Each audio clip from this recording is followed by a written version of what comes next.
से शुरुआत करते हैं। ठीक है धोनी कुमार जी, राधे राधे गुरु जी। ठीक, लगता है अभिषेक सर अभी जगह नहीं है। नहीं, ऐसी कोई बात नहीं है, बस बारिश का पानी थोड़ा लेट करा दिया, ठीक है ना। चलो ठीक है, थैंक यू बाबू, जिसको हम स्मार्ट लग रहे हैं पर फिलहाल हम बुढ़े होते जा रहे हैं। Roll number 1 present. चलो गुड मॉर्निंग सभी को, राधे राधे, नमस्ते सभी को। चलो सीधे टॉपिक पे आते हैं। कल एक बच्चे का प्रिंस सर के पास मैसेज आया था कि सर इस बार बायोलॉजी में फेल होना तय है, क्योंकि सर क्वेश्चन आंसर समझा ही नहीं रहे कि कैसे आता है या क्या नहीं आता। तो आज जितना हम लोग आप लोगों ने पढ़ा है, जितने भी चैप्टर हमने हमसे, और कुछ चैप्टर जो अमन सर अगर पढ़ा के गए होंगे, उससे 2-4 क्वेश्चन पिछले 2024 का जो पेपर है ये मैं डाउनलोड करके ले आया हूँ प्रिंट करके, ठीक है ना। देखो 2024 का बोर्ड एग्जाम का पेपर है जिसे डाउनलोड करके हम ले आए हैं। तो आज इस पेपर से कुछ क्वेश्चन हम लोग लेंगे और मैं आप लोगों को समझाऊंगा कि लघु उत्तरीय और दीर्घ उत्तरीय क्वेश्चन को कैसे लिखा जाए, ठीक है ना। ठीक है, ललितपुर से धरती से आपको प्रणाम रिंकी कुमारी जी। चलिए, कोई लेटे हुए अभिषेक भारती जी समय से हैं आप, ठीक है, हम लेट थे आज 2 मिनट, ठीक है ना। तो आज हम लोग क्वेश्चन करेंगे लघु उत्तरीय और दीर्घ उत्तरीय 2024 के पेपर से कुछ, और ये सीखेंगे कि क्वेश्चन को लिखना कैसे है, और अगर 5 नंबर का क्वेश्चन है या 2 नंबर का क्वेश्चन है उसमें कैसे हम लोग पूरे से पूरे नंबर ले पाए, ठीक है ना, जितने नंबर का वो पेपर है। तो सीधे टाइम बचाते हुए मैं एक क्वेश्चन इसमें से लेता हूँ, लघु उत्तरीय वाला, ऑब्जेक्टिव को छोड़ता हूँ क्योंकि उसको तो करना ही है। तो इसमें एक क्वेश्चन है, 1 मिनट का समय दीजिए, ठीक है। हालांकि लिखा है डाप्सन इकाई क्या है, तो डाप्सन इकाई ओजोन परत को नापने का मात्रक है जिसे मोटाई को नापते हो। फिर लिखा है इलीजा क्या है, तो इलीजा एक टेस्ट है जिसे HIV टेस्ट करते हो, 2 नंबर का उसके में लिख सकते हो। फिर अगला लिखा है माइक्रोस्पोरेंजियम क्या है, माइक्रोस्पोरेंजियम वह संरचना है एंथर के या पराकोष के अंदर जिसमें परागकणों का निर्माण होता है। सर जी नोट्स कब अपलोड होगा, टाइपिस्ट जी को रोज बोलते हैं, अगर हो सकता है वो भूल जाते हो। सर क्वेश्चन का PDF सेंड करवा दीजिएगा, ठीक है। चलो आगे फिर लिखा है द्विनिषेचन की व्याख्या करें। तो पहले चैप्टर में पुष्पी पौधों में जनन हम लोगों ने पढ़ा होगा, या आप लोगों ने पढ़ा होगा, हम तो पढ़े ही हैं, हम आप लोगों को फिलहाल नहीं पढ़ाए थे। तो आज हम बताएंगे कि इसका आंसर कैसे लिखा जाएगा, सचित्र वर्णन, और ये 2 नंबर का क्वेश्चन है। तो देखते हैं कि कितना लिख पाते हैं, ठीक है। रोल नंबर 6 आ गया, शाहिद जमाल जी, ठीक है ना। चलो जी धीरे धीरे आ जाओ, एक निश्चित आंकड़ा पार करने के बाद फिर से आज क्वेश्चन आंसर लिखना चालू करते हैं, ठीक। सर आज अपडेट है, नहीं ऐसा कुछ नहीं है, अपडेट डेली रहते हैं। अस्सलाम वालेकुम रहमतुल्लाह बरकातहू, वालेकुम अस्सलाम रहमतुल्लाह बरकातहू, ठीक। हाँ 2024 का नया सिंह जी पेपर है ये, ठीक है ना। क्वेश्चन पेपर कैसे डाउनलोड करें, अपने BPSC के साइट्स पे जाइए, वहां से डाउनलोड कर लीजिए। बीटी क्रॉप और GM क्रॉप में अंतर बताइए। बीटी क्रॉप को बैसिलस thuringiensis की सहायता से तैयार किया जाता है, जिसके जीनोम को एग्रोबैक्टीरियम ट्यूमिफियंस नामक जीवाणु में रूपांतरण की क्रिया द्वारा रूपांतरित करके पौधे की रोग प्रतिरोधक क्षमता को बढ़ाया जाता है, जिसके कारण उसमें कीड़े नहीं लगते हैं। उसका सचित्र वर्णन बना नहीं सकते क्योंकि टाइम जाएगा। और GM फसल वह फसल होता है जिसमें किसी दूसरे जीव के अनुवांशिक लक्षणों को लेकर या DNA को लेकर DNA लाइगेज एंजाइम की सहायता से आपस में जोड़कर पुनः उसी पौधे के शरीर में रूपांतरित किया जाता है, जिसके कारण उसके अनुवांशिक लक्षणों में परिवर्तन आ जाता है, इसलिए उसे अनुवांशिक रूपांतरित जीव या जेनेटिक मॉडिफाई ऑर्गेनिज्म या फसल कहते हो, ठीक है ना। चलो, और फसल किसे कहते हो, जब एक ही किस्म के पौधे एक ही स्थान पर अधिक मात्रा में उगाए जाते हैं तो उसको हम फसल कहते हैं। चलो सभी लोग आ गए हैं, फिलहाल आप क्लास को शुरू किया जाए। 2025 में टॉप करेंगे। देखो मुझे अपने सब्जेक्ट की पूरी गारंटी है कि वो रिकॉर्ड टूटेगा जो पिछले साल हम बना के आए हैं अपने दूसरे स्थान पर जहां पर हम पढ़ाए थे, ठीक है ना। चलो जय श्री राम, जय श्री राधे, ठीक। रोल नंबर 2 भी आ गया, गुड मॉर्निंग सभी को। अब आते हैं सीधे टॉपिक पे और लेते हैं पहला क्वेश्चन, ठीक है ना। तो पहला क्वेश्चन जो लेते हैं उसमें हम लिखते हैं पहले क्वेश्चन को। क्वेश्चन के बारे में लिखा है, क्वेश्चन ये दिया हुआ है द्विनिषेचन की व्याख्या करें। तो क्वेश्चन है ये 2 नंबर का। तो ये प्रश्न है, चलो द्विनिषेचन की व्याख्या करें। आई थिंक मुझे बोर्ड चेंज करना चाहिए, 1 मिनट दो मुझे, टीचिंग बैकग्राउंड में जाके मैं ये ले रहा हूँ।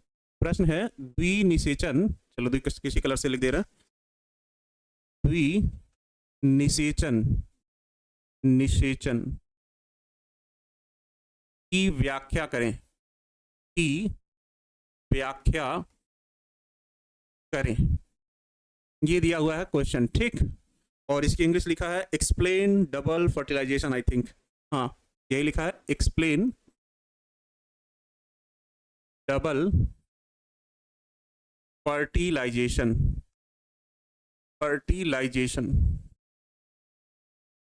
ठीक है ना। तो आज हम लोग जो लेंगे उसमें ये सीखेंगे कि क्वेश्चन का आंसर कैसे लिखें। अब देखो सुनो, 2 ही नंबर का क्वेश्चन है, तुमको 6 क्वेश्चन 2 नंबर वाले करने हैं और लॉन्ग आंसर के 3 क्वेश्चन करने हैं। लॉन्ग आंसर में मैक्सिमम तुम अगर 14 मिनट लगा रहे हो तो 14 3 42 मिनट हो गया, और शॉर्ट आंसर के क्वेश्चन में अगर तुम 8 मिनट लगा रहे हो तो 8 6 48 हुआ, तो समय लगभग दोनों में क्या हुआ, सेम हुआ।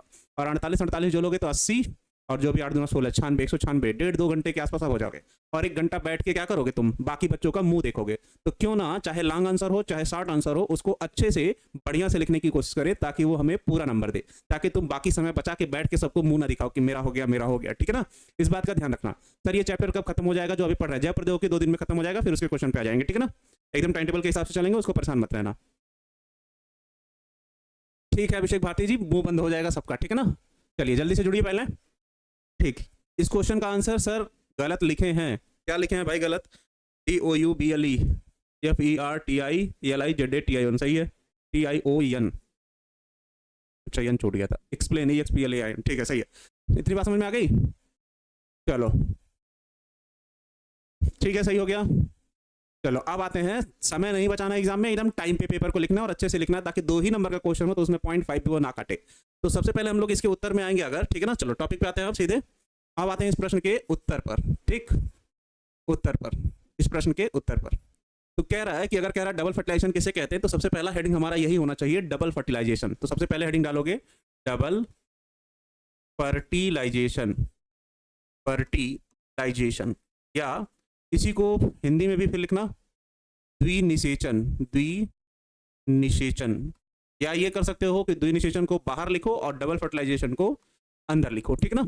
और सब ब्लैक पेन से लिखने की कोशिश करना और अंडरलाइन जरूर करना, इस बात का एकदम ध्यान रखना, क्योंकि जब भी तुम अपने आंसर शीट को लिखो तो सबसे बढ़िया होना चाहिए, ठीक है ना। सीजी निवास चीन ने के दौरान निवेशन क्या क्या लिखा है? सीजी निवास चीन ने किया था जो निवेशन की आवृत्ति बीजी पौधों में होता है। चलो छोड़ो, उस पर अभी आते हैं, ठीक है ना। तो सबसे पहले बनाना होगा क्या हमको, एक फिगर। तो क्या बनाओगे? फिगर। तो सबसे पहले तो द्विनिषेचन होता क्या है? द्विनिषेचन की क्रिया होती है बीजांड में। तो सबसे पहले बनाओगे क्या? बीजांड की संरचना। तुम्हारा आंसर इतना आसान होना चाहिए कि देखते ही टीचर आपको नंबर दे दे। क्या करे? नंबर दे दे, ये ध्यान रखना, ठीक। तो ये हो गया द्विनिषेचन के लिए, ये हो गया बीजांड। क्या हो गया? बीजांड। सचित्र प्रवर्धन करना है, अभी तो हम एकदम स्लो चल रहे हैं बात करते हुए, जब आप एक बार प्रैक्टिस कर लेंगे तो वो आपको याद हो गया होगा, तो आप उसको तेजी से लिख पाएंगे, ठीक। फिर अगला काम क्या करोगे? इसके प्रोडकोश को इससे क्या करोगे? बाहर दिखाओगे। प्रोडकोश को इससे क्या दिखाओगे? बाहर। 3 कोशिकाएं कहाँ होंगी? अंदर, यहाँ 2 केंद्रक, 1 एग सेल और 2 सिनर्जिड सेल या सहायक कोशिकाएं, ठीक। तो ये है क्या? एम्ब्रियो सैक, या इसे कहोगे भ्रूण कोश। क्या कहोगे? भ्रूण कोश, ठीक।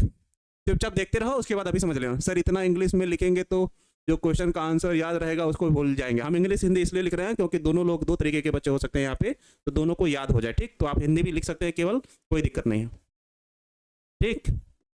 हम जानबूझ के दोनों लिख रहे हैं ताकि कंफ्यूजन ना हो। चलो अब इस एम्ब्रियोसैक में यहाँ ऊपर की तरफ 3 प्रतिमुख कोशिका, 3 प्रतिमुख कोशिका है, 3 प्रतिमुख कोशिका है। बीच में 2 ध्रुवीय केंद्रक हैं। क्या हैं? ध्रुवीय केंद्रक हैं, ठीक। यहां पर एक अंड कोशिका है, अंड कोशिका है, और यहां पर 2 सहायक कोशिका है, सहायक कोशिका है, 2 सहायक कोशिका है। कितनी बात समझ में आई? ठीक। सर इनका डिफिनेशन लिखेंगे तो नंबर देगा, अभी हम समझा दे रहे हैं। यहाँ पर ऐसे लिखा है 2 अंक का, तो 1 अंक उसमें फिगर का है और 1 अंक डिफिनीशन का है, ऐसे मान के चलो, ठीक है ना। अब क्या करोगे कि इसी के अंदर तुमको दिखाना है किसको? परागनली की सहायता से पहुंचते हैं क्या? 2 नर युग्मक, 2 नर युग्मक इसके अंदर पहुंचते हैं, ठीक है ना। अगले स्टेप में क्या होगा? अगले स्टेप में होगा क्या कि ये जो भ्रूणकोश है इसमें उपस्थित दोनों ध्रुवीय केंद्रक आपस में जुड़ जाते हैं। तो अब इन सब का नाम एक बार लिख चुके हो तो दोबारा लिखने की जरूरत नहीं है, ठीक है ना, इस बात का ध्यान रखना। और यहाँ पर क्या हो गए हैं? 2 नर युग्मक हैं, तो उनको अब दोबारा लिखने की जरूरत नहीं है, एक बार दिखा दिए कि हाँ ये है, तो अपना क्रम चलता रहे। तो सबसे पहले ये दोनों आपस में क्या होते हैं? दोनों ध्रुवीय केंद्रक आपस में जुड़ जाते हैं, ठीक है ना। अब जुड़ने के बाद ये बना लेते हैं द्वितीयक केंद्रक, द्वितीयक केंद्रक, द्वितीयक केंद्रक, और इसको कहा जाता है टूयन या द्विगुणित।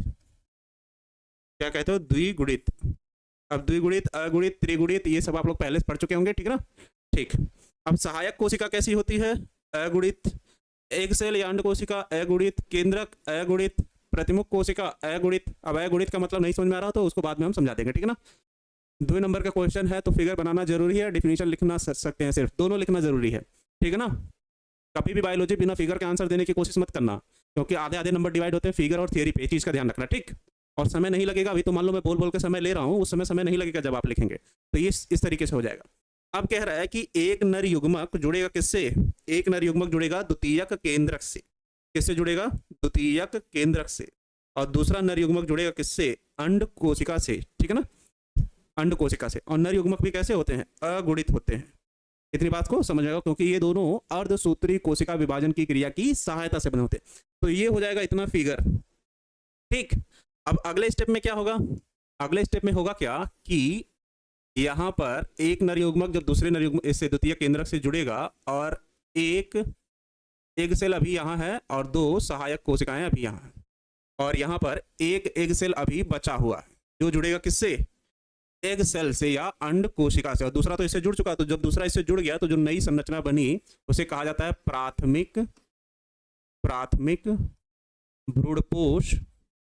भ्रूणपोष है ये, कोष नहीं है, एक चीज का ध्यान रखना, केंद्रक, प्राथमिक भ्रूणपोष केंद्रक। अब ये 2 n पहले से था, एक और इससे जाके नर युग्मक जुड़ गया जो कि n होता है, तो ये हो गया क्या? 3n। अब अगले स्टेप में क्या होगा? अगले स्टेप में होगा कि ये एक एग सेल से या अंड कोशिका से दूसरा नर युग्मक आके जुड़ जाएगा, ठीक है ना? तो यहाँ पे 3 बचे प्रतिमुख कोशिकाएं। यहाँ ये जो था प्राथमिक भ्रूणपोष केंद्रक, इसे हम वैसे ही लिख रहे हैं, प्राथमिक भ्रूणपोष केंद्रक, ठीक, केंद्रक। और ये जब इससे जुड़ेगा तो दोनों मिलकर आपस में बनाएंगे क्या? युग्मनज, या इसी को इंग्लिश में जाइगोट लिखते हो। ये हो जाएगा क्या? 2n। और इसके किनारे पर क्या है? 2 सहायक कोशिकाएं। और ये सहायक कोशिकाएं और ये प्रतिमुख कोशिका, ये इसके द्वारा और ये इसके द्वारा पोषण की क्रिया में क्या कर लिया जाएगा? उपयोग कर लिया जाएगा। जिसके कारण, चलो हम यहाँ बना दे रहे हैं, जिसके कारण क्या होगा? एक भ्रूणकोष में प्राथमिक भ्रूणपोष केंद्रक और एक युग्मनज का निर्माण होता है। प्राथमिक भ्रूणपोष केंद्रक, ये हो गया 3n, और ये हो जाएगा युग्मनज, और ये हो जाएगा 2n या द्विगुणित। तो ये हो जाएगा इतना सचित्र वर्णन, ठीक है ना?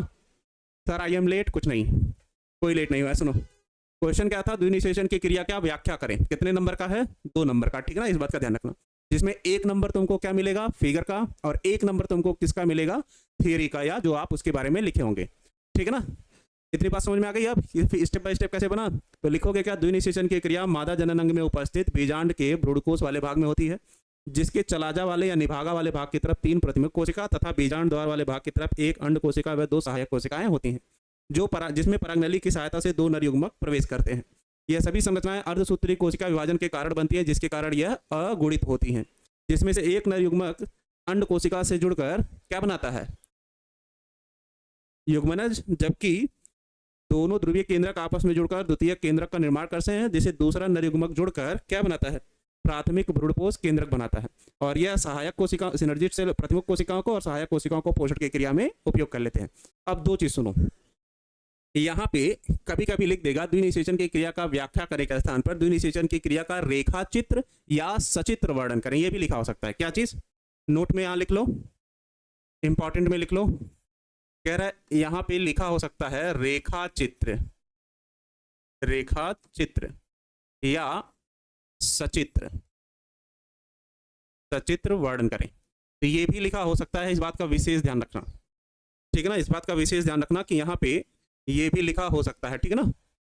यहाँ पर ये भी लिखा हो सकता है। लिखा होगा कैसे?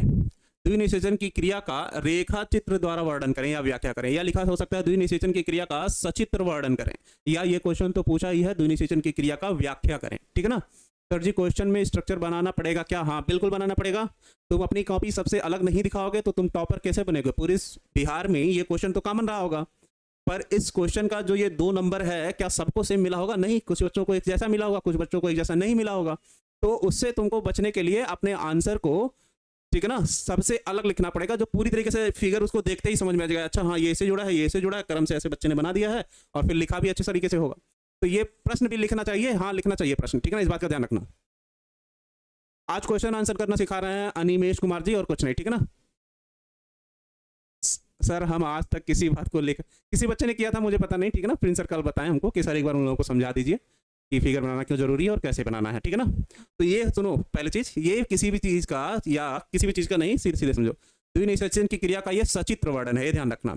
अब द्विनिषेचन की क्रिया का रेखा चित्र द्वारा वर्णन क्या होगा वो मैं समझा दे रहा हूं, लेकिन सब में जो लिखना है वो सेम है, ठीक है ना। क्वेश्चन नंबर ये है लघु उत्तरी में 6वां नंबर क्वेश्चन है, ठीक है ना। चलो अब द्विनिषेचन की क्रिया का रेखा चित्र द्वारा वर्णन करें, अगर मान लो पूछता तो रेखा चित्र में क्या लिखते? तो लिखते कैसे कि द्विनिषेचन, सबसे पहले लिखते क्या? द्विनिषेचन, द्विनिषेचन। और द्विनिषेचन की क्रिया में क्या क्या होता है? एक होता है त्रिसंलयन, त्रिसंलयन, ठीक, और एक होता है सत्य निषेचन, सत्य निषेचन, त्रिसंलयन या सत्य निषेचन। तो ये इतना तुम लिखोगे द्विनिषेचन की क्रिया के लिए, ठीक है ना। इसका उत्तर अगर लिख रहे हो, ठीक है, यहाँ से चलो, यहाँ से ही, ठीक है। द्विनिषेचन किसके किसके बराबर होगा? त्रिसंलयन और सत्य निषेचन के। तो अब इसमें सबसे पहला हेडिंग डालोगे त्रिसंलयन, त्रिसंलयन। तो त्रिसंलयन की क्रिया में क्या है? नाम से ही 3 दिख रहा है, तो तुमको 3 कैसे कर रहा है, मतलब इस संरचना के बारे में लिखना है। तो सबसे पहले क्या लिखोगे? कहाँ गया ये वाला? द्वितीयक केंद्रक और एक नर युग्मक आपस में जुड़ेंगे तब जाके ये कैसा हो जा रहा था? 3n हो जा रहा था। तो उसी के बारे में लिखना है। तो क्या क्या लिखोगे यहाँ पे? यहाँ है एक द्वितीयक केंद्रक जो पहले से कैसा है? द्विगुणित है, और इसके साथ जुड़ता है एक नर युग्मक, एक नर युग्मक, और ये कैसा होता है? यन। और ये दोनों आपस में जुड़कर क्या बनाते हैं? प्राथमिक, प्राथमिक भ्रूणपोष, भ्रूणपोष केंद्रक, प्राथमिक भ्रूणपोष केंद्रक। ये हो जाएगा क्या? 3n। अब आते हो दूसरे वाले हिस्से पे, किसके? सत्य निषेचन वाले पे। सत्य निषेचन, सत्य निषेचन। इसमें क्या होता था? सत्य निषेचन में क्या हो रहा था? सत्य निषेचन की क्रिया में एक एग सेल या अंड कोशिका एक नर युग्मक के साथ जुड़कर क्या बना रहा था? युग्मनज बना रहा था, ठीक है ना। ठीक, चलो तो इसमें क्या लिखोगे? इसमें लिखोगे अंड कोशिका, अंड कोशिका, अंड कोशिका किसके साथ जुड़ रहा है? दूसरे नर युग्मक। सेकंड लिख लो इसको, इसको फर्स्ट लिख लो, फर्स्ट सेकंड नर युग्मक हो गया, के साथ जुड़कर क्या बना रहा है? इसको ऊपर नीचे कर सकते हो, इससे कोई प्रॉब्लम नहीं होगी, ठीक है ना। युग्मनज, युग्मनज को बनाएगा। और ये क्या होता है? 2n। तो एक ही भ्रूणकोश में निषेचन की क्रिया कितनी बार हुई? 2 बार हुई। एक बार हुआ त्रिसंलयन, एक बार हुआ सत्य निषेचन। तो जब एक ही समय पर 2 बार होता है, इसीलिए इसको हम लोग क्या कहते हैं? डबल फर्टिलाइजेशन कहते हैं। क्या कहते हैं? डबल फर्टिलाइजेशन, ठीक है ना। तो ये मेन हेडिंग है, ये उसके बाद है और ये उसके बाद है, ठीक। तो ये रेखा चित्र द्वारा वर्णन है। कौन सा वर्णन है ये? अगर लिखना होगा तो ये है रेखा चित्र, रेखा चित्र लिख कर समझाइए। रेखा चित्र मतलब चित्र तो बनाइए पर लिख के बताइए कि किसमें क्या जुड़ रहा है, ठीक है ना। इसको एक मिनट थोड़ा सा नीचे कर दे, नहीं तो आपस में जुड़ जा रहा है। एक मिनट, मुझे बस थोड़ा सा समय दो, ठीक। चलो इतनी बात समझ में आ गई। तो अगर कहेगा द्विनिषेचन की क्रिया का सचित्र वर्णन करें, तो सचित्र वर्णन में तुमको ये सब बनाना है। अगर कहेगा द्विनिषेचन की क्रिया का रेखा चित्र द्वारा वर्णन करें, तो ये बनाओगे, हेडिंग डालोगे यहाँ पे द्विनिषेचन, ठीक। फिर उसके थियरी या सब्जेक्टिव जो भी लिखना होगा लिखना होगा, ठीक। और अगर कुछ नहीं कह रहा है कि द्विनिषेचन की क्रिया का व्याख्या करें, तो व्याख्या तुमको ऐसा समझाना है ताकि टीचर को आसानी से समझ में आ जाए। इस बात का ध्यान रखना, ठीक है ना। सत्य निषेचन क्या है? जब एक्चुअल में नर तथा मादा युग्मक आपस में मिलते हैं तो उस क्रिया को सत्य निषेचन कहते हो। पर जब एक्चुअल में एक नर युग्मक किसी दूसरे कोशिका से मिल रहा है जो मादा युग्मक नहीं है, जैसे यहाँ पर तुम बनाए हो इसको द्वितीयक केंद्रक से, तो इसीलिए इसे त्रिसंलयन कहते हो, ठीक है ना। ठीक, हाँ ठीक है लालसा कुमारी जी, ठीक, चलो अच्छी बात है। सर चित्र नहीं बनाओ तो रेखा चित्र वाले में जी नहीं, अब रेखा चित्र कहेगा तो आप सचित्र बनाइए और सचित्र कहेगा रेखा चित्र बनाएंगे। पूरा व्याख्या अच्छे से करना है, ठीक है ना। ठीक है, मोबाइल का रिचार्ज खत्म हो गया तो अपना पापा से बोलो बाबू। तुम लोग इस बात पे क्यों अड़ जाते हो यार कि क्वेश्चन का आंसर बहुत लंबा हो जाएगा, तो जब तुम इतना पहले ही सोच के बैठे हो तो तुम टॉप क्या करोगे, पास हो जाओ वही बहुत है, ठीक है ना। यूपी बोर्ड में क्वेश्चन नहीं लिखा जाता है। अच्छा ये कह रहा लाल बहादुर, कोई बात नहीं, लिख दोगे तो उसके एग्जामिनर के लिए सही होगा, ठीक है ना। एकदम फिक्स टाइम मिलता है, आराम से उतने में तुम कर सकते हो। हाँ आप जल्दी जल्दी में सारे क्वेश्चन अटेम्प्ट करने हैं और फिर छोड़ के बैठ के आधा घंटा बचा के मुंह देखना एक दूसरे का, अरे फिर गर्व महसूस करना आधा घंटा पहले कर दिए हैं। कोई बच्चा आराम से बढ़िया से लिखेगा तो तुमको आधा घंटे की वैल्यू समझा देगा। सर फिगर बना देंगे क्वेश्चन एग्जाम में, हमको जेल भेजोगे तुम लोग।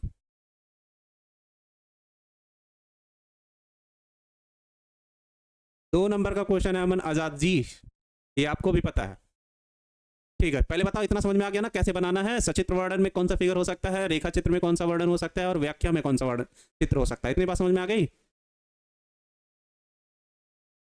चलो बताओ जरा तो।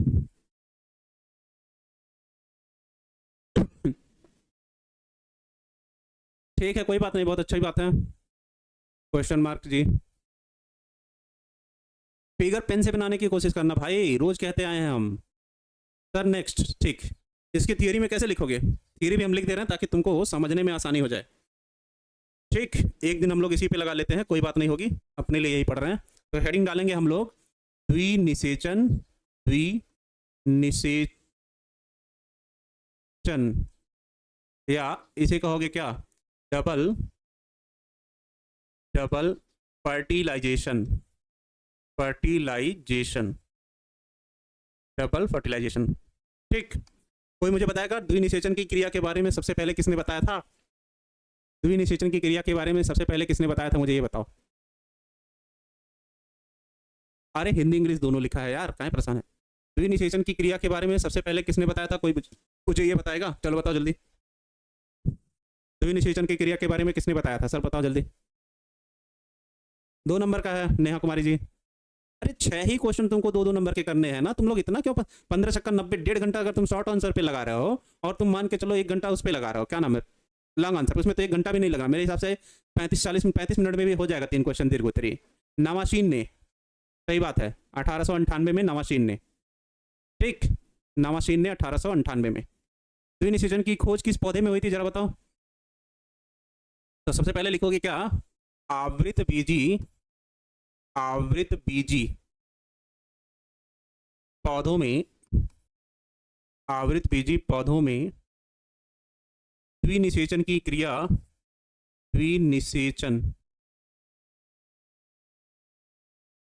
द्विनिषेचन की क्रिया, क्रिया, द्विनिषेचन की क्रिया मटर के पौधे में, द्विनिषेचन की क्रिया हो गया नवासीन 1898 में। लिलियम में की थी, फ्रिटिलेरिया और लिलियम, सलोनी का आंसर सही है, ठीक है ना, फ्रिटिलेटेरिया और लिलियम। आवृत बीजी पौधे में द्विनिषेचन की क्रिया सामान्यतः, सामान्यतः होती रहती है, होती रहती है, होती रहती है। अतः यह,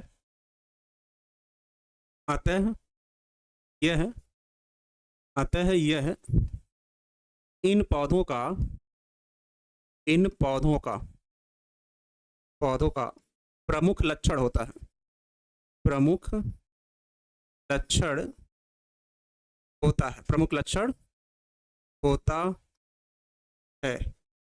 इस क्रिया में, इस क्रिया में, ठीक है ना, क्या लिखोगे, या लिख लो यह क्रिया, यह क्रिया पौधे के, यह क्रिया पौधे के मादा जनन अंग, मादा जनन अंग में उपस्थित, में उपस्थित बीजांड के, बीजांड के भ्रूणकोश वाले भाग में होती है, वाले भाग में होती है, जिसमें निम्नलिखित घटनाएं घटित होती हैं, जिसमें निम्नलिखित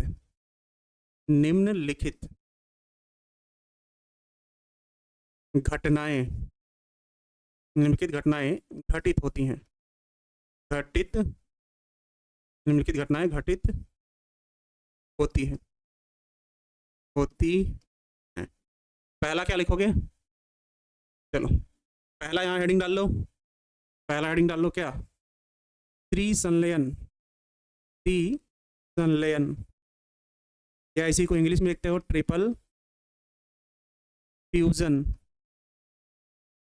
क्या लिखोगे? ट्रिपल फ्यूजन, ठीक है ना? Triple fusion. Good morning sir. नहीं सर, 10 बनाने हैं। अच्छा 10 बनाने हैं आप लघुत्री वाला। चलो इसमें क्या लिखोगे? इस क्रिया में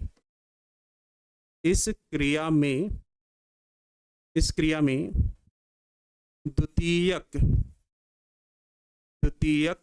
केंद्रक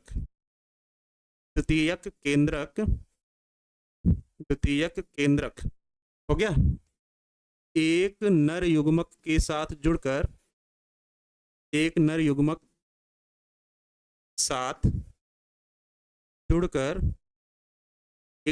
के साथ जुड़कर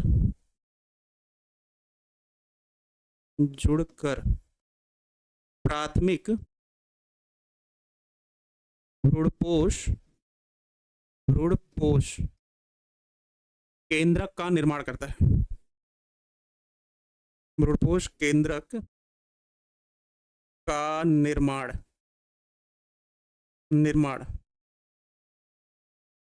करता है। प्राथमिक भ्रूणपोष केंद्रक का निर्माण करता है।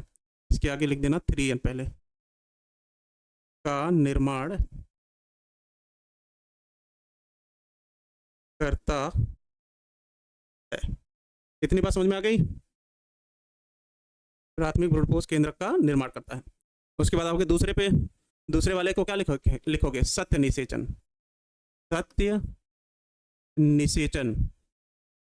निषेचन, या ऐसे कहोगे true, TRUE, fertilisation, true fertilisation. इसमें क्या लिखोगे? इसमें लिखोगे इस क्रिया में एक बार हम लिख ले रहे हैं, फिर आप लोगों के क्वेश्चन ले रहे हैं, ठीक है ना? एक बार परेशान होते साथ में लिखिए तो आपको भी प्रैक्टिस हो जाएगा, ठीक है ना? इस क्रिया में एक अंड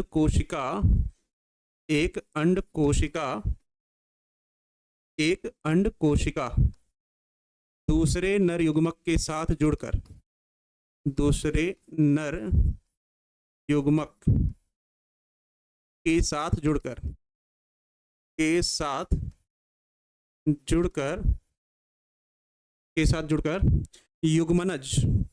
युग्मनज। देखो अब युग्मनज के आगे 2n लिख दोगे तो इससे ये पहले ही एग्जामिनर को पता चल जाएगा कि ये द्विगुणित है, ये अगुणित है, ये अगुणित है, ठीक है ना?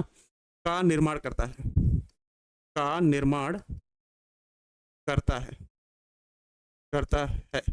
फिर अगले आंसर क्या लिखोगे? अतः एक ही भ्रूणकोश में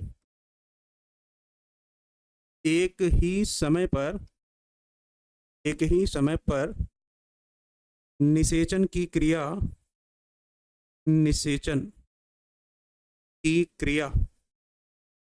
2 बार होती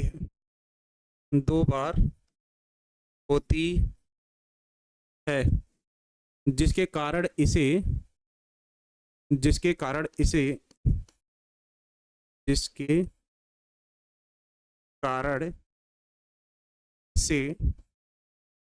द्विनिषेचन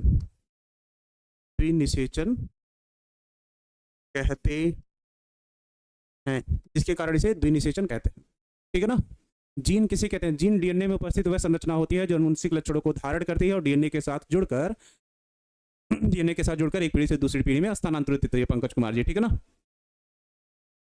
1 मिनट आते हैं।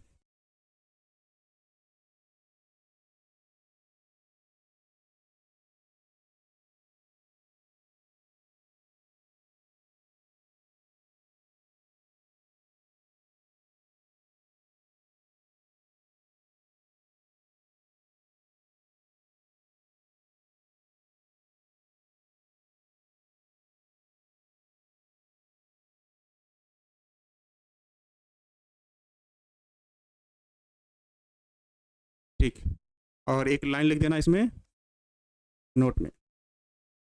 द्विनिषेचन की क्रिया, द्विनिषेचन क्रिया क्रिया के बारे में नवाशीन ने 1898 में बताया था।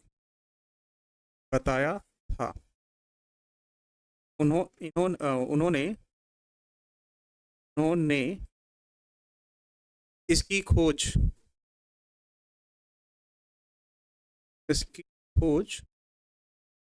विलियम तथा फ्रेटिलेरिया नामक पौधे में की थी। नामक पौधे में थी। ये है व्याख्या। देखो 2 नंबर के क्वेश्चन के लिए तुमको 8 से 11 मिनट लेने हैं। 10 से चलो 10 मिनट मैक्सिमम मानते हैं हम, इससे ज़्यादा नहीं लेने हैं, ठीक है ना। हाँ, 2 मिनट के क्वेश्चन के लिए 10 मिनट मैक्सिमम। सर कॉपी में क्वेश्चन नहीं लिखे तो चलेगा सर नंबर मिल जाएगा, नहीं भी लिखोगे तब भी, लिख दोगे तब भी ठीक है, कोई बात नहीं। कोई 5 नंबर का क्वेश्चन नहीं है भाई, यहाँ क्वेश्चन लिखा है प्रश्न संख्या 1 से 20 तक 10 प्रश्नों के उत्तर देने अनिवार्य है, ठीक है ना। तो जरूरी थोड़ी है कि सारे क्वेश्चन तुमको फिगर वाले ही दिए हो। चलो सुनो बताते हैं। इसमें लिखा है पहला क्वेश्चन, प्राथमिक एवं द्वितीयक उत्पादक क्या है। अब प्राथमिक और द्वितीयक उत्पादक बनाने के लिए तुम पेड़ पौधे और फिर जंतुओं को बनाने लगोगे, संरचना गाय भैंस कुत्ता बिल्ली बनाओगे। 2 नंबर क्वेश्चन में नहीं बनाओगे। फिर डाबसन इकाई क्या है, ये तो वैसे भी 5-6 नंबर का क्वेश्चन हो गया कि डाबसन इकाई क्या है। यह एक मात्रक है जिससे हम ओजोन लेयर की मोटाई को नापते हैं, ठीक है ना। ये सब विशेषताएं वगैरह लिखोगे। डीएनए को पृथक्करण तथा विलगीकरण कैसे कहते हैं, तो 5 एंजाइम पढ़े ही हो, ये उसके बारे में लिख दोगे। इलीजा टेस्ट क्या है, एचआईवी के जांच को इलीजा टेस्ट कहते हैं, जिसका full form enzyme linked immunosorbent एसेक्ट होता है, ठीक है ना। फिर कुछ जानकारियां लिख लोगे कि चीन ने इसे सदन ब्लॉटिंग के नाम से कहा है, जिसे 5 मिनट में इसकी जानकारी टेस्ट निकल जाती है, खत्म हो जाएगा। लघु विचारधान की संरचना बना लोगे। देखो अब 10 क्वेश्चन में एक क्वेश्चन में लिखा है संरचना बनाइए, तो संरचना बनाना खाली तो उसमें संरचना बना के छोड़ देना, उसमें तो व्याख्या करने के लिए नहीं कहा है। तो प्रतिबंधन न्यूक्लियस को कैसे नाम दिया जाता है, तो नाम कैसे दिया जाता है, क्योंकि डीएनए को अंदर से काट लेता है, इसलिए रिस्ट्रिक्शन इंडोन्यूक्लियस कहते हैं, इसे डीएनए की कैची कहते हैं। या डीएनए के खंडों को विलोम पदों में बना काटता है। ये सब चीजें लिखता है। हर क्वेश्चन में तुमको फिगर बना के थोड़ी व्याख्या करना रहेगा, कि तुमको उतना ही समय सारे क्वेश्चन में लगेगा, ठीक है ना। काहे परेशान हो जाते हो, हम इतने पागल नहीं, हम भी बोर्ड एग्जाम में कॉपी चेक करने गए हैं, फिलहाल तो इस साल नहीं जाएंगे अब, ठीक है ना। हाँ, हिंदी इंग्लिश दोनों लिख सकते हो। जैसे तुम ये लाइन लिखते हुए आ रहे हो तो नवाशीन को इंग्लिश में लिख सकते हो, फ्रेटिलेरिया लिलियम इन सबको हिंदी में लिख सकते हो। और लॉन्ग आंसर जो तुमको लिखना होता है, लॉन्ग आंसर जो दिया जाता है, वो कम से कम कोशिश करो कि एक दिखने में लॉन्ग आंसर या शॉर्ट आंसर लगे, खाली मानने में नहीं। मानने से नहीं कुछ होगा, ठीक है ना, इस चीज का ध्यान रखना। थोड़ा सा नीचे हो जाओ भैया, चलो ज्यादा ही नीचे हो गए आप, ठीक है ना। खाली मानने में ही मत जाना कि हाँ लिख के आ गए, लॉन्ग आंसर लग रहा है कि क्या लग रहा है, ठीक है ना। चलो ये सही हो जाए, थोड़ा सा टेढ़ा हो गया था ज़्यादा, थोड़ा सा ऊपर भाई। तो इतना आंसर लिखो तब जाके मुझे लगे कि हाँ आप अच्छा नंबर ले आएंगे। हम एक बार इसको फिर से, सर हम जैसे याद है वैसे लिख सकते हैं, लिख सकते हो। मान लो तुम ये सब हेडिंग डाल के नहीं लिखे होते ऐसे क्रम से, तो एग्जामिनर को वैसे पता भी नहीं चलता और खिचड़ी हो जाती पूरी। खिचड़ी थोड़ी बैठ के पड़ेगा वो, एक लाइन से लिख डाले हो, एक लाइन से लिख डालोगे सर संतोष पागल न हाई, हम संतोष पागल न हाई मतलब। चलो ठीक है, ठीक है। देखो अब यहाँ क्वेश्चन आंसर समझा रहे हैं तो प्रियंका कुमारी जी हैं, इनको मुझे लग रहा है दिमाग से पैदल हैं, इनको पेंसिल खाने से, ग्रेफाइट के खाने से ज़्यादा क्या ही बताएं, हम तो समझ में नहीं आता। जिस टाइम जिस समय पर हो आप उस चीज पर फोकस करने की सोचो। ना भविष्य तुम बदल सकते हो, ना बीते काल में जो बीत गया उसको लेकर ढो सकते हो, तो वर्तमान में जीना सीखो। ठीक है ना? ठीक। पहले फिगर बनाइए फिर उसके बाद लिखिए। खाना पहले बनाते हो कि पहले खाते हो? पहले बनाते हो तब ना खाते हो, तो पहले बनाए रहोगे तब तो उसके बारे में लिखोगे। सर मेरे पास भी 2024 का पेपर है। हर जिले का पेपर अलग होता है, इसका ध्यान रखो, हर जगह सेम नहीं होगा। पता चला किसी एक स्टेट में बिहार में लीक हुआ और पूरे बिहार में पता चल गया सबको, तो हर जगह पेपर अलग होता है। ठीक है ना? ये ध्यान रखना, ताकि अगर एक जगह कहीं लीक भी हो तो उसे पता ना चले। ठीक ठीक। सर अब की बार चले जाएंगे हम लोग कापी चेक के। नहीं जा सकते क्योंकि अप्लाई नहीं कर पाएंगे, क्योंकि यहाँ पे आए हैं। ठीक है ना? रेखा चित्र में सिर्फ इस तरीके से लिखना है। अच्छा यही तो खुला है, यही इतना लिखना है। और उसके बाद रेखा चित्र के लिखने के बाद फिर ये थियरी तो सब में, अब सचित्र वर्णन करे कहे चाहे कुछ भी कहे, ये लिखा हुआ सब दोनों में सेम होगा, सचित्र में भी और रेखा चित्र में भी। ये ध्यान रखना। ठीक है ना? इस बात को, इस बात को ध्यान रखना। और फिगर को स्टेप बाय स्टेप बनाना सीखो। अगर फिगर स्टेप बाय स्टेप तुमको बनाने आ गया तो थियरी याद करने की जरूरत ही क्या है? तुमको तो वैसे भी थियरी याद हो जाएगी कि हम स्टेप बाय स्टेप बनाए, वैसे भी याद है। ठीक है एम जी, वशिम जी, कोई बात नहीं। हैजिंग कोर्स कहते हैं, हैजिंग कोर्स कहते हैं सर जिस कोर्स से कहते हैं इनको। पता नहीं क्या लिख रहा है बच्चा, हम समझ नहीं पा रहे हैं। हैजिंग मतलब इंग्लिश में लिख दो बाबू एक बार। पंकज कुमार जी वो शब्द इंग्लिश में लिख दो, हम अभी समझ लेंगे। ठीक है? हिंदी में हो सकता है थोड़ा सा पढ़ने में अजीब लग रहा हो। रेखा चित्र मतलब लिख लिख कर समझाना, सचित्र मतलब फिगर बना के जो पीछे दिया हुआ है। ठीक। सर इंस्टा आईडी दीजिए, प्रॉब्लम है। सत्य फ्रूट का एग्जाम्पल, जिस पौधे का तुम थैलमस या पुष्पासन खाओगे वो असत्य फल है, और जिसका थैलमस नहीं खाते वो सत्य फल है। ठीक है ना? चलो इतनी बताओ। हाँ, अब इनको देखो, बोर्ड एग्जाम की चिंता नहीं है। एक जनाब है मैडम, उनको यूपीएससी की चिंता हो गई ना कि अब क्या नाम है, भारती कुछ नाजीना, नाजीना नागिना भारती, नगीना भारती, हाँ Nagina Bharti ji, sorry. Important question in biology sir ji मिल जाएगा बाबू। पहले तुम पर लिखने की आदत डालो, हम ये कह रहे हैं। अगर तुम एक बार क्वेश्चन आंसर घर पे बैठ के नहीं लिखे हो तो तुम्हें कैसे पता चलेगा कि अगर ये क्वेश्चन आ जाए तो मैं कितना लिखूं, पहली चीज। दूसरी क्वेश्चन ये है कि अगर तुम क्वेश्चन आंसर घर पे बैठ के नहीं लिखे हो और ये क्वेश्चन एग्जाम में आ जाए तो तुम्हें कैसे पहले से पता होगा कि इतना समय लगता है लिखने में। ठीक। नारियल में पानी इंडोस्पर्म है, जो पानी पौधा सोखता है वही परिवर्तित होता है। ठीक है ना? ट्रिपल फ्यूजन के कारण, ये सीखो। त्रिसंलयन की क्रिया के द्वारा जो बनता है प्राथमिक ब्रूडपोष केंद्रक, वही बनाता है न्यूक्लियर, तीन तरह का, सेलुलर, हिलोबियर और न्यूक्लियर इंडोस्पर्म। ठीक है ना?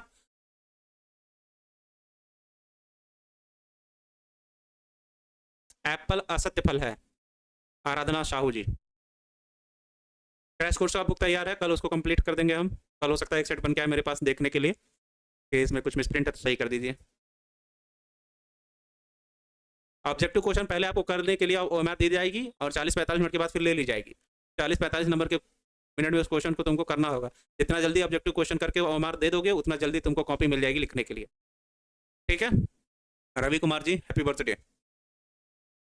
ठीक। निशा जी कमेंट सबका आ रहा है पर क्वेश्चन जो कर रहा है हम उस बात का ध्यान दे रहे हैं ज्यादातर, क्योंकि आज क्वेश्चन से रिलेटेड मैं समझा रहा था कि कैसे लिखना है। ठीक है ना? देखो एक क्वेश्चन लिखा है बच्चे ने, मोएट क्या है, फुल फॉर्म बताओ पहले तुम उसका। देखे जरा तुम अमित कुमार की, तुम उस क्वेश्चन को पढ़े जाके पेपर निकाल के। इसमें दिया है क्वेश्चन नंबर 7 मोएट के बारे में, चलो बताओ।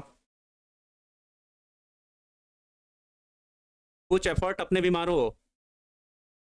नीतीश कुमार जी ये क्वेश्चन थोड़ी आएगा एग्जाम में कि मुंह में छाले कैसे पड़ते हैं, ये तो जानकारी की बात है। वन शॉट लाएंगे बाबू, पर पहले मुझे खत्म कर लेने दो एक किनारे से। ठीक है ना? सही द्वारा, विधि द्वारा। ऑब्जेक्टिव में मैक्सिमम आपको 25 से 30 मिनट लेने हैं, क्योंकि उसमें ओमार भरना भी रहता है। ठीक।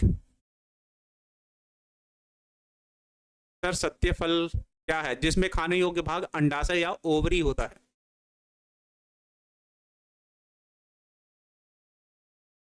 ठीक है यूपी स्टूडेंट जी, अच्छी बात है। कहीं से पढ़ो, किसी भी टीचर से पढ़ो, तुम्हें अपने एग्जाम से मतलब होना चाहिए, इस बात का ध्यान रखना। ठीक है ना? अच्छा ठीक है, केमिस्ट्री क्लास की बेसिक क्लास को लेने के लिए हम बोल दे रहे हैं। अभी हम लिख ले रहे हैं, पेन मिल गया।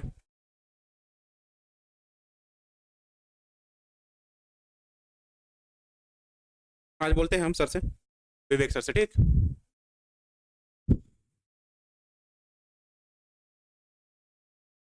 Multiple ovulation and embryo transformation, ठीक है ना, ये इसका फुल फॉर्म बताया बच्चे ने मोइट का।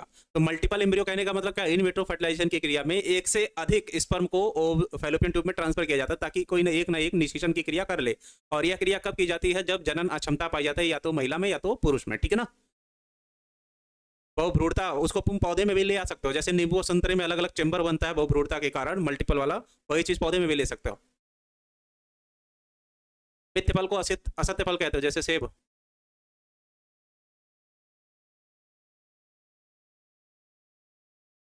चलो, ये हैजिंग हम समझ नहीं पा रहे हैं क्या लिख रहा है बच्चा पंकज कुमार, इंग्लिश लिखने के लिए बोल रहे हैं तो वो लिख भी नहीं रहा उसका। नहीं, आज चैप्टर नहीं होगा, टाइम वैसे भी हो गया, ठीक है ना। बस मुझे समझाना था कि क्वेश्चन आंसर लिखोगे कैसे। और ऐसे ही तुम जय प्रौद्योगिकी वाला भी लिख सकते हो बना के सचित्र वर्णन। ऑब्जेक्टिव क्वेश्चन बहुत सारे तैयार है मेरे पास, तुमको करना तो 50% ही है ना उसका, 35 क्वेश्चन। क्वेश्चन मार्क जी आपने क्या लिखा है, बायो की गारंटी में ले एलिजा एंजाइम लिंक्ड इम्यूनोसॉर्बेंट एस्से किट, HIV टेस्ट है उसको कहते हैं। सर आप जल्दी भूल जाते हैं क्या, अच्छा ये नहीं भूलेंगे, बता देंगे उनको सर को, ठीक है ना। DNA वाला चैप्टर भी आसानी से याद हो जाएगा, जैसे ट्रांसक्रिप्शन हुआ, ट्रांसलेशन हुआ, 3 स्टेप होता है, इनिशिएशन, इलोंगेशन, टर्मिनेशन, या उसे क्या कहते हो, दीर्घीकरण, ठीक है ना, प्रारंभन और समापन।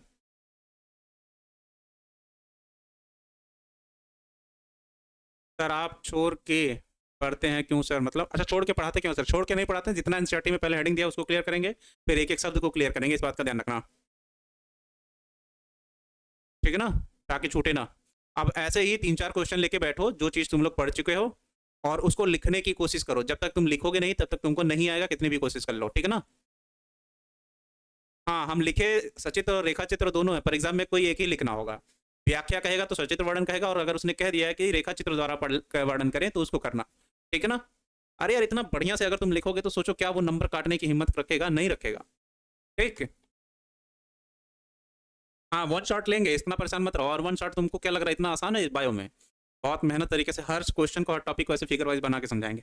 IVF का दो फुल फॉर्म होता है, इन विट्रो और इन वीवो फर्टिलाइजेशन, लेकिन जनरली हम इन विट्रो ही मानते हैं करीना कुमारी जी, क्योंकि यदि निषेचन की क्रिया शरीर के बाहर हो रही है तो इन विट्रो कहते हैं, और शरीर के अंदर होती है तो इन वीवो कहते हैं। वीवो का मतलब प्राकृतिक होता है, विट्रो मतलब कृत्रिम और होता है, तो जब बाहर करोगे तो कृत्रिम रूप से ही करोगे, और जब अंदर होगा तो प्राकृतिक रूप से होगा। ठीक, बहुत डर लग रहा है दुर्गेश कुमार सिंह जी, डर के आगे जीत है।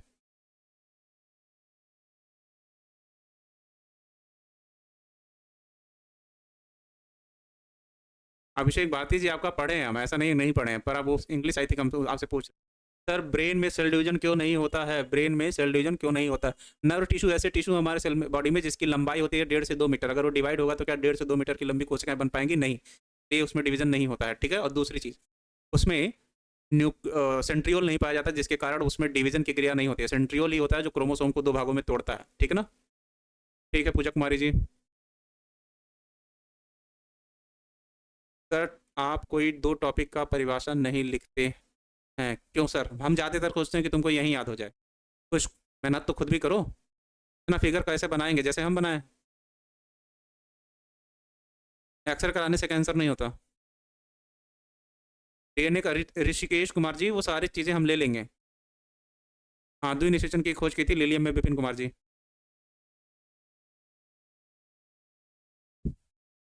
चलो कल मिलते हैं इसी टाइम पे, और जैव प्रौद्योगिकी को ही पढ़ेंगे, ठीक है ना। और हो सकेगा तो एक चीज़ अप्लाई करेंगे, जैसे ही चैप्टर खत्म हो रहा है तो उसका लॉन्ग आंसर और शॉर्ट आंसर की एक एक्स्ट्रा सीरीज ले लिया करेंगे, ठीक है ना। पौधे में जो पराग नली है वो 3 विधियों द्वारा प्रवेश करती है, बीजाणु द्वार प्रवेशी, निभागा प्रवेशी और मध्य द्वार प्रवेशी, ठीक है ना। की विधि द्वारा पोरोगेमी, मीजोगेमी और चलाजोगेमी की क्रिया द्वारा। और मक्के के पौधे की पराग नली विश्व की सबसे बड़ी पराग नली है, जिसकी लंबाई 25 से 50 सेंटीमीटर होती है। IUD का full form intra uterine device होता है। ठीक, डाप्सन इकाई क्या है, डाप्सन ओजोन परत की मोटाई को नापने के लिए यूज किया जाता है, जैसे लंबाई को मीटर वगैरह में नापते हो, जल को लीटर वगैरह में नापते हो, ठीक है ना। हमारे शरीर में 23 जोड़ी गुणसूत्र और 46 संख्या में होते हैं, ठीक है ना। GIFT gamete intra fallopian transfer और ZIFT zygote intra fallopian transfer कहते हैं। अरे अभिषेक भारती जी अभी एक क्वेश्चन पे फोकस कीजिए ना, आप सारे क्वेश्चन करने हैं हम लोगों को। देखो तेज की शुभकामनाएं मोहन गोस्वामी जी दे रहे हैं।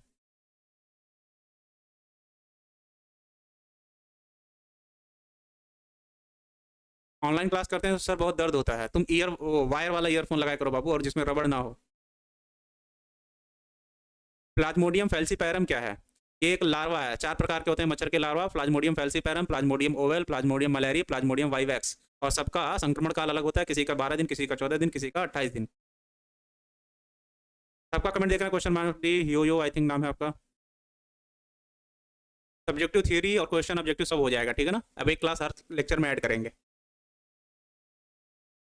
चलो कल मिलते हैं इसी टाइम पे, ठीक है ना। स्कूल का टाइम हो रहा है, बाकी क्लासेस भी आपके हैं, तो तब तक के लिए बाय। और घर पे कम से कम 2 क्वेश्चन या 1 क्वेश्चन पर डे लिखने की आदत डालो, ताकि तुमको एक कॉपी ही बना लो, ठीक है ना। उसमें चैप्टर वाइज रोज 1 क्वेश्चन भी अगर तुम लिखोगे तो एग्जाम तो तुम्हारा एक अच्छा सा मस्त किताब तैयार हो जाएगा, ठीक। जिसमें तुमको पता होगा कि अगर ये क्वेश्चन आएगा तो इतना मुझे लिखना है और ये फिगर बनाना है, लॉन्ग आंसर आएगा तो इतना बनाना है, इतना फिगर लिखना है। लॉन्ग आंसर और शॉर्ट आंसर का एक कॉपी ही बना लो। पर डे अगर 1 क्वेश्चन ही लिखोगे तब भी अभी तुम्हारे पास आई थिंक 120 क्वेश्चन ऐड कर लोगे, जो कि उतना तुमको बहुत हो जाएगा, ठीक है ना। चलो ठीक है मुकेश जी, मनकेश जी सॉरी। युग्मक में गुणसूत्रों की संख्या तेज, क्योंकि वो अर्धसूत्री कोश के विभाजन के कारण बनते हैं, ठीक है ना। चलो कल मिलते हैं, क्योंकि बच्चों की संख्या लगातार कम होती जा रही है इसी टाइम पे। तब तक ख्याल रखो अपना, बाय, जय हिंद, ठीक है ना, गुड नाइट। आखिरी मुलाकात, बीटी कॉटन।